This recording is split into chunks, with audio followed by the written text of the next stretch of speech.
Hey kids, John here. Going to talk about disassembling our valves. So when you're loosening your valves, you're turning to the left or counterclockwise as you're facing the valve or the screwed on part that you're disassembling.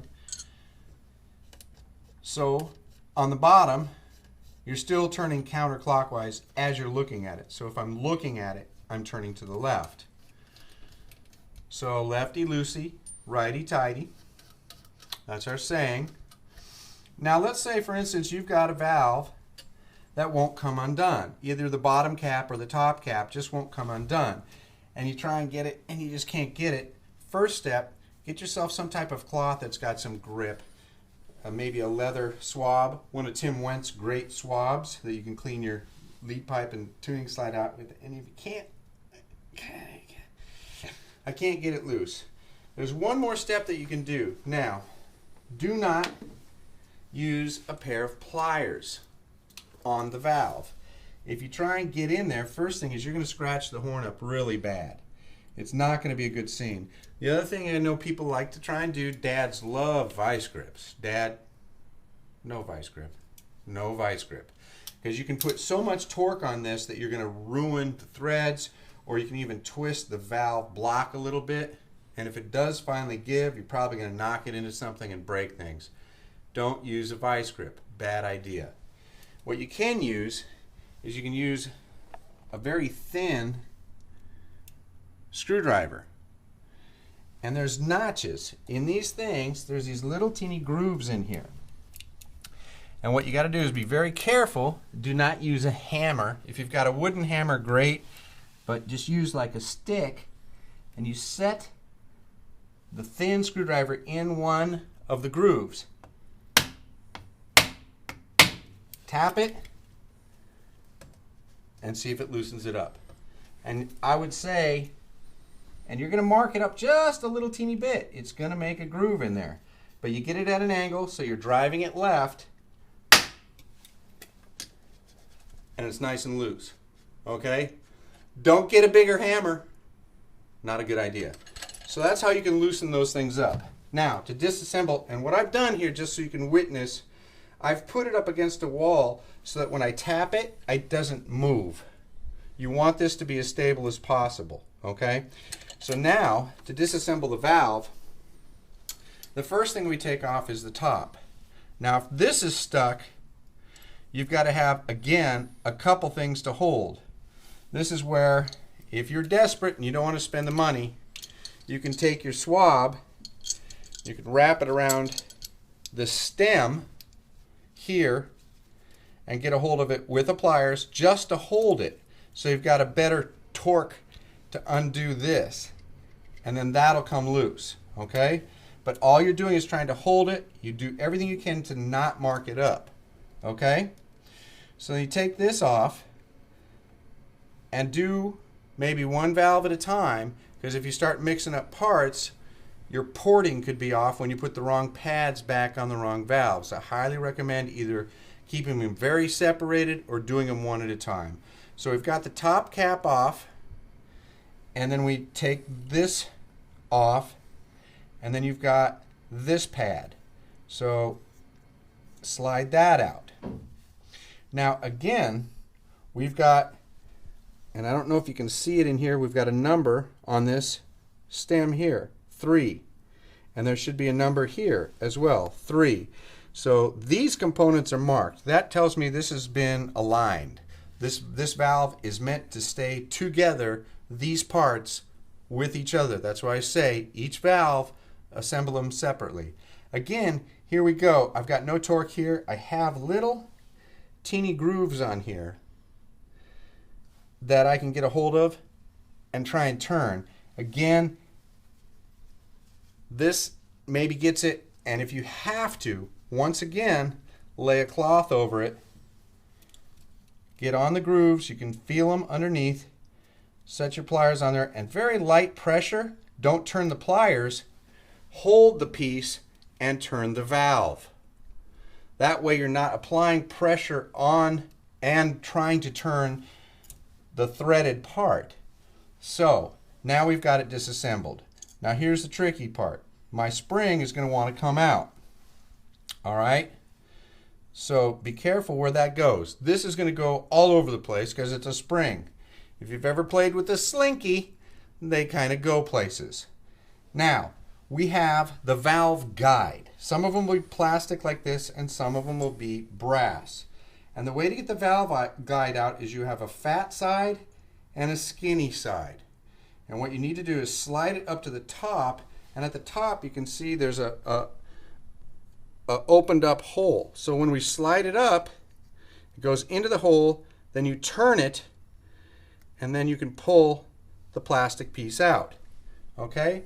So now if you want to really clean your valves off, you can get a brush down in here or run it through the side here, and then you run water through the bottom, flush it out, and get all the gunk that might be inside your valve out of the valve.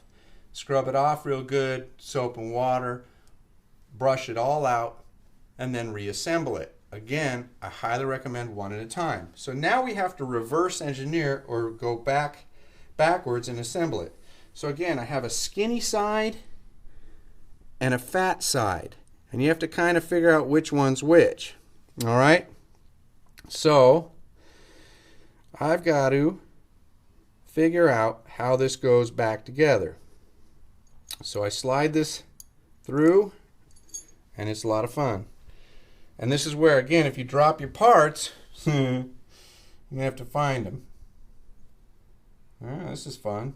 I've never taken this horn apart before, so I don't know if I have a skinny side or a fat side. So I drop it down, and I'm in. Then I'm taking my valves apart so I can stretch my springs just a little bit and give me a little bit tighter or more tension on my valves.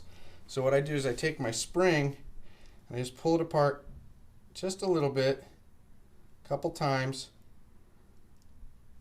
so it stretches it, and it's going to make the spring stiffer. All right? I drop my spring in. Then I set this part on top of the spring. Screw it down, turn it on, then I've got my pad. I set my pad on top of that. Then I drop the next part on, and finally the top. Now the fun part is I get to see if I got lucky and did this right. Now, the key about the fat side and the skinny side is inside the valve, and this may be the most difficult thing to see, you've got a large groove and a skinny groove inside where the ring is down there. So you look down there, find out where your fat side is, drop it in so the fat side matches up. And there's my click. I screw that in. And I'm just going to drop my other valves in to see if I got it right. Fat side, skinny side, fat side. And the other thing you can do is take note of which direction the numbers are on your valve. And that tells you which direction the valve's supposed to go. So I may have them backwards, because typically these are set up with fat and skinny sides on the valve stem itself. There's my click. Okay, that's telling me I got this backwards. So if I turn it around, okay, there's my air. So I got to disassemble again and turn this thing around. So now everything should be loose. I should be able to spin the stuff off, open it back up, let my spring come out, slide this part up, drop it out, and turn it around, and I should be correct now.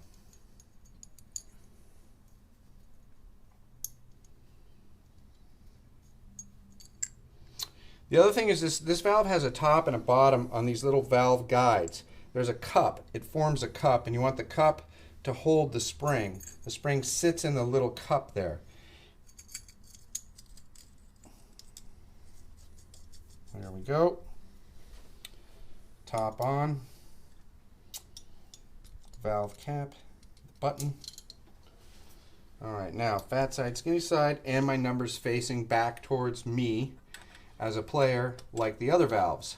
So ta-da, there it is, and I should have air going through. So that's how to disassemble your valves. All right? Be very careful about this, dads. No vice grips, no hammers. If you can't get it loose by tapping with a very, very thin screwdriver, take it to the repair shop. Just let it go. You can always flush your valves by sliding out your slides and running a bunch of oil into it and letting it drain out the bottom. If you've got a really sticky valve, you can try that if you can't get the valve out. But one of the things I do recommend is when you do have the valves out, especially if it's a new horn, this is a brand new horn, I like to swab them out because you get actual metal shavings in there, just light metal shavings. So if I draw a swab through it, it pulls the metal shavings out and it cleans the cylinder wall. So you can do that every couple days as you're breaking in a brand new horn, and your valves are going to work really, really good in the future. See, if you take a look at this towel very carefully, right here, you can see those dirty spots. That's literally just very, very fine metal particles, because this horn's only like 2 weeks old. So it's not my burrito from last night, because I brushed my teeth before I played. So what that is that's metal shavings. So again, swab your valves out every couple days to clean those cylinders out, and then once a week for at least the first 3-4 weeks of usage, go ahead and clean the entire horn out, clean those valves out real good. Okay? One valve at a time, disassemble carefully, don't lose your parts, remember which way these things were sitting. Here's my number. My fat side is to the left of the number. So if you just remember that, do one valve at a time, you'll have great success. All right, kids, hope this helps. Till next time, take it easy.